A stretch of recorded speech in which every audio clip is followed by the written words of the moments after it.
આપમાં અગમ ઉગે એને જાણજો. સદગુરુ બતાવે આ સત બ્રહ્મ ઉપદેશ. તો આપણને એમ થાય કે આપણામાં કઈ થોડું ઉગતું છે. કઈ ઋષિ મુનિઓએ બધાએ આ શરીરની ખોજ કરી, વિજ્ઞાનને બહાર ખોજ કરી. તો સાયન્સમાં અત્યારે આપણે સાયન્સનો સાથ લઈને તો ખ્યાલ આવે આપણને કે બહારની દુનિયામાં જેટલી ખોજ થઈ એટલી બધી ખરેખર ઋષિ મુનિઓએ ભીતરમાં ખોજ કરી અને લખ્યું હતું. કેમ કે આ વામન છે અને આ વિરાટ છે. પણ જેને સદગુરુ મળ્યા છે, મહાપુરુષો મળ્યા છે, એને ખ્યાલ આવ્યો કે ભીતરની અંદર ખરેખર કઈ કર્મ બંધન માંથી છૂટી જવાય એવી કઈક બારી ખુલે છે. માણસ અવતારમાં એ જન્મવાનું, વળી વ્યવસ્થિત થવાનું, વળી એ છોકરા બોકરા પૌણાવવાના, વળી પછી એ ઉપાધિ કરીને મરી જવાનું. અને આપડા બેહણું રાખ દે, વાત પૂરી. અત્યારના યુગ પ્રમાણે ઝડપથી કરતા કરતા પછી એક બે દી કરશું આપણે ગયા એટલે વાત પૂરી. મરેલાને કોઈ રોતું, જીવતાને રોવે. પણ ઓલો આખા જીવનમાં ખાલી ગયો એની કોઈ વાતે પૂછતું નથી કે મનુષ્ય અવતારની અંદર 100 વર્ષનું, 50 વર્ષનું, 80 વર્ષનું આયુષ્ય લઈ અને આ અંતર ખડકી ખોલવાની હતી, એની જગ્યાએ ખાઈ પીને ધનેડાની જેમ ખાલી જીવીને વૈયા ગયા. કઈ પરમપદની કે કઈ પરમાત્માની કઈ એ તરફની દ્રષ્ટિ ખુલી નહીં, કઈ ખોજે કરી નહીં. રાજા મહારાજાઓ રાજ છોડી અને ખરેખર આ ભક્તિને માર્ગે નીકળ્યા. એ તો મૂર્ખ હતા, આપણે થોડા મૂર્ખ છીએ. 92 લાખ માળવાનો ધણી તમે જુઓ. ગોરખ ગુરુની દીક્ષા લઈ અને ખરેખર હું કામ કર્યું એની વાતો મહાપુરુષોએ ચોપડે બતાવી. અને એવા કોઈ મહાપુરુષનું પ્રતિક પૂજા જ કરી એનીથી લાભ ન થાય, એ તો મહાપુરુષ છે. તમે રામ, કૃષ્ણ, રામાપીર, સ્વામિનારાયણ, શિવજી મહારાજ, કોઈ પણ મહાપુરુષનું, કોઈ સંતનું એનું પ્રતિકની પૂજા કર્યા જ કરો. પણ એને જે કર્યું છે એ કાંઈ ન કરો તો કોઈ દી મંજિલ આવે. સ્વયં શંકરે જેનું કઈક ધ્યાન કરે છે એ વાતું સદગુરુ કરે. એક જ પાણી, એક જ પથરા, એક નાવન કા આરા, એક મુહૂર્ત मैंने ऐसी देखी જેના રામ ને કૃષ્ણ પૂજારા, એ ભર મેં મત ભૂલો કે મારા, તમે પ્રેમથી જોઈ લ્યો પ્યારા. પણ દ્રષ્ટિ કોક ની ખુલે. બીજું બધું કામ કરી પણ અંતરદ્રષ્ટિ ન કરી.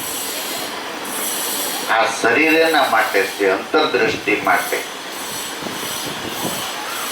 એક જ વાણી દિલમાં હમાણી, એક અલખ ને એક જ દ્વારા. આ દેહની અંદર ખરેખર હમાવા માટેનો આ એક જ દરવાજો છે.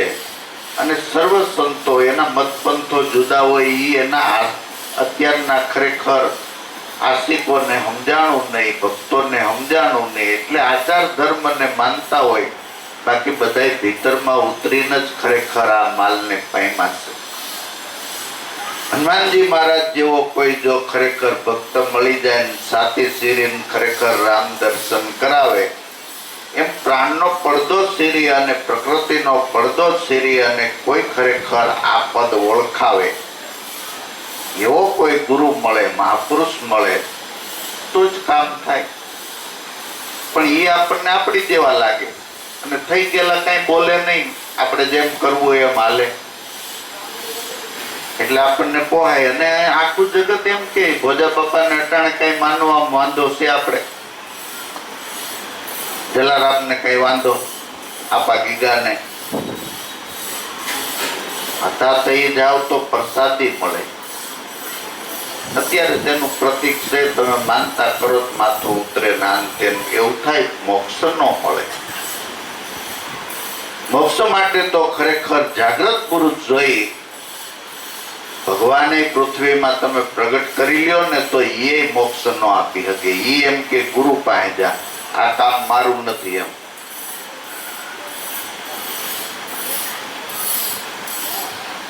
તુલસીદાસે લખ્યું ને, ભવનિધિ ગુરુ વિના તરે ન કોઈ. ભલે શંકર વિરંસિંહ હરિસમ હોય તોય આ ભવનિધિ ગુરુ વિના કોઈ દી. એટલે એમ કે ધન ગુરુ દેવાન, ધન ગુરુ દાતા. એ ગુરુજી નો ખરેખર મહિમા પલ પલ વખાણું, પ્રાયશ્ચિત મારા સગળા જાય. આ શરીરની ખાલ પડાવવું, એ સોનેરી રંગ ચડાવવું, એની મોજડી સીવડાવી ગુરુને પહેરાવવું, તો એ ગુણ વસી ગુણ કેમ થાવે એમ કે જે અંતર બારી ખોલી અને જન્મો જન્મનો કાટ ઉતારી નાખ્યો એમ નહીં. અનંત જન્મ હજી ફરવાનો જે બાકી હતો એને માટે લીટો મારી દીધો. પણ કેમ ઉતરે, કેવી રીતે ઉતરે? એટલે આપણે ભગવાનને માનીએ એટલે હું ભગવાન માનશે. અરે તું માન કે નો માન બહુ ફેર ન પડે. એ તો સૂર્ય સૂર્ય જ છે, તારા માનવાથી નથી. ખરેખર એને કઈક કીધું એમ તું કરી લે તો કામ થાય. અને એક એક મહાપુરુષો, હનુમાનજી મહારાજ નાના હતા તો તમે જુઓ, એ પ્રશ્ન કોકને પૂછ્યા જ કરતા હતા. રામ મળ્યા એટલે સમાધાનમાં આવ્યા એટલે પછી એ ખરેખર એની નિષ્ઠાપૂર્વક તન મન ધનથી સેવા કરી. પેલા નંબરનો ભગત કહેવાનો. એક થી બાણ વાગ્યું તો તેલ છોડ્યું તો આપણે પછી બસ દર શનિવાર આવ્યો નથી, માથે સડાવ્યું નથી. પણ કઈક વિચારો તો ખરા. એમ સારું પૂજારી નું હાલે, એમ કઈ વાંધો નહીં, પણ સીધે સીધું નાખો ને તો પૂજારીને દેવું હોય તો. ભક્ત પ્રહલાદ ના આપણે ઉત્સવો ઉજવીએ છીએ. હોળીમાંથી ખરેખર ભક્ત બહાર આવ્યો, થંભને બંધ ભરાવી તો થંભ ફાટી નરસિંહ અવતાર થયો. આવા ઉત્સવો કરીએ. પણ એને શ્રીબાઈ ને કર્ણો કુંભાર બેડા હતા. અને આ સદગુરુએ ખરેખર આ પદની ભાન કરાવીને એના બાપ હારે બસ લીધી.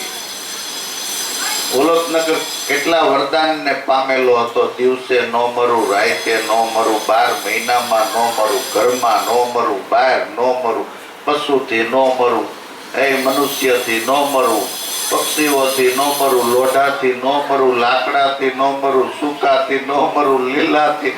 આમ બધા દસ્તાવેજો અને બધા એમ કેતો, જો હવે ભગવાન ના આવા સ્વરૂપ છે તો આ જો આમાં કઈ ઘટે છે, આમાં કઈ ઘટતું નથી. હવે આ તમે જ ભગવાન, બીજું બધા ભગવાન બનાવતો હતો. પ્રહલાદ ને એક વખત 35 વર્ષની ઉંમરે એ માનતો હતો મારા બાપ જ ભગવાન છે. એટલા બધા દસ્તાવેજો પછી એ નગરમાં ફેરી કરવા નીકળેલો ને એમાં શ્રીબાઈ અને કર્ણા કુંભાર ભક્ત દંપત્ય એક ખરેખર નિભાડાની અંદર બિલાડીના બસલા પુરાઈ ગયેલા, નિભાડો પેટાવાઈ ગયો. બિલાડી આમથી આમ જાય. ઓલી શ્રીબાઈ ને એમ થયું કે આ બિલાડીના બચ્ચા ગમે આ મટકામાં મૂકી દીધા છે અને આ માટલું ખરેખર અંદર મુકાઈ ગયું હોય. હવે તો ઈ બસાવે. ભક્તને ભી પડે ને એટલે આમ કરે, પૈસા વાળાને ભી પડે એટલે આમ કરે, ગુંડાને ભી પડે. અંદર આપણે કેવા સહી એમ, ગુંડાને ભી પડે એટલે આમ બોલાવે. આપણે જેવા સહી એને બોલાવીએ આપણે. આ તો ભક્ત ભય છોડીને પરમાત્મા એ તાર લગાડ્યો ને, હે મારા નાથ. પ્રહલાદ કે મારા પિતા સિવાય બીજો ભગવાન આ પૃથ્વીમાં છે? એ તારા પિતા માર ધમકી આપી હકે, મારીને તારી ન હકે. મારવા વાળો તારવા વાળો કોક બીજો છે. અને એને શરણે અમે ગયા છે. અમને સદગુરુએ ઈ પદ ઓળખાયું છે. આ દેહ પડી દે એને પ્રાર્થના કરી છે કે હે મારા નાથ, હવે તું કઈક આમાં દયા કર. આ જાણે અજાણે આ બિલાડીનું દુઃખ અમારીથી જોવાતું નથી ને આ અમારું ખરેખર જાણ્યા જોયા વિનાનું કર્મ આ બસા બળી જાય. પ્રહલાદ કે અગ્નિમાંથી બહાર આવે. અગ્નિમાંથી હું ગમે એમાંથી આવે. આ ભક્તિ કઈ જેવી તેવી વાતો થોડી છે. કઈ એ મનોરંજન છે. કાસિયા કૂટવાના કઈ અગ્નિમાંથી હું મીરાને ઝેર એના નિયમો બંધ કરી દીધા. એ કે આ મીરાને ઝેર નો ચડી શકે, ગિરધરલાલ નું શરણામત છે. એક ભક્ત એવો થઈ ગયો જેને ખરેખર લાકડાની તલવાર નાખેલી. સેનાપતિ સત્ય ઘટના ઉપર આધારિત છે. હૃદયથી ભક્ત પરમાત્માને હરણ મારેલું ને હરણ મારવામાં એને પશ્ચાતાપ એટલો થયો, લાકડાની તલવાર રાખી. એમાં દાઢી કરવા વાણંદ આવેલા ને વાણંદે જોયું. એને એમ થયું મારો બાપ આપણે સેનાપતિ લાકડાની તલવાર. એને તો અસ્ત્રો જરી કહી જોયો બરાબર લાકડાની. બોલો સેનાપતિ ભક્ત હૃદયનો એટલે રાજમાં ખૂબ ઇજ્જત આબરૂ નીતિશાળી જીવન. હવે બાપુને કેમ કેવું આની વાત? 2-4 વાર હુમલા કર્યા તો માંડ બાપુ સુધી વાત ગઈ. બાપુ આપણે સેનાપતિ એટલી વાત થાય તો પછી કહેવાય નહીં. 2-3 વારે મેળ આવ્યો અને વાત માણાને પસતી નથી, બીજું બધું પસે. લોટું પસી જાય, લાકડા કાચ ખાઈ જાય માણા. પણ કોકની વાત તમે કરી હોય ને એ જ્યાં સુધી ન જાય ત્યાં સુધી એને એમ થાય કે હજી કઈક આમાં હળવળ થાય છે. બાપુ આપણે સેનાપતિ બહુ રેડી, પણ લાકડાની તલવાર છે. હું લાકડાની તલવાર? 1.5 વર્ષ પહેલા હરણ નતું માર્યું, કેતું નું હેરાન કરતું હતું. ઈ જીવ હોય જો આ લાકડાની તલવાર ને જરી ગમતું હું આમ નમું નહીં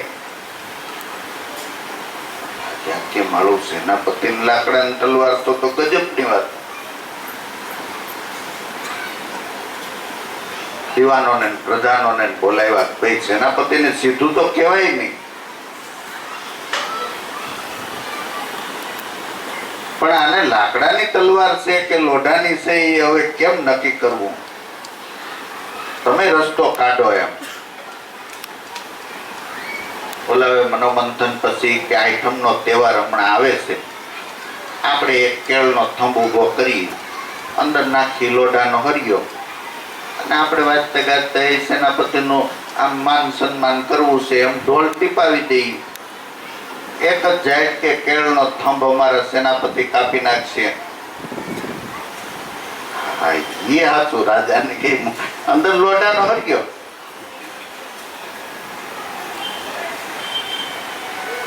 ત્રણ દીની વાર હતી, ઢોલ વાગવા માંડ્યો. બધી પેલા ઢોલ જ વગાડતા, ગમે ને કામ હોય ને એટલે ઢોલ વગાડીને જાહેરાત કરી દેવાની. સેનાપતિની નીંદર પાછી ઉડી ગઈ. હે મારા નાથ, મારે ક્યાં કઈ ઇનામ લેવું તું બતાવું.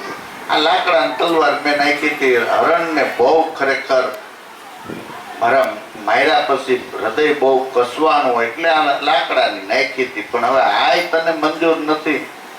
એક દી નીંદર ન આવી, ખાવું ન ભાવ્યું.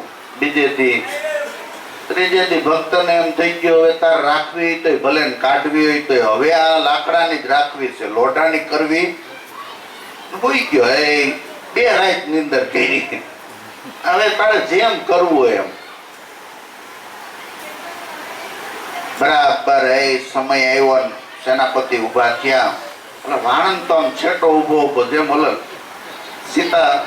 સીતાજીના સ્વયંવરમાં લક્ષ્મણ કેમ આમ છેટો ઉભો આમ સિંહાસન દબાવતો એમ વાણંદ તો આમ છેટો ખુરશી મોટા ટેકરા ઉપર ઉકળા ઉપર ચડીને ઉભો રહ્યો. એને એમ થયું કે હારું બરાબર જોવું પડશે, નકર આ મેં જ કીધું તું અને બાપુ તો કાણીમાં ગાલી તેલ કાઢતી.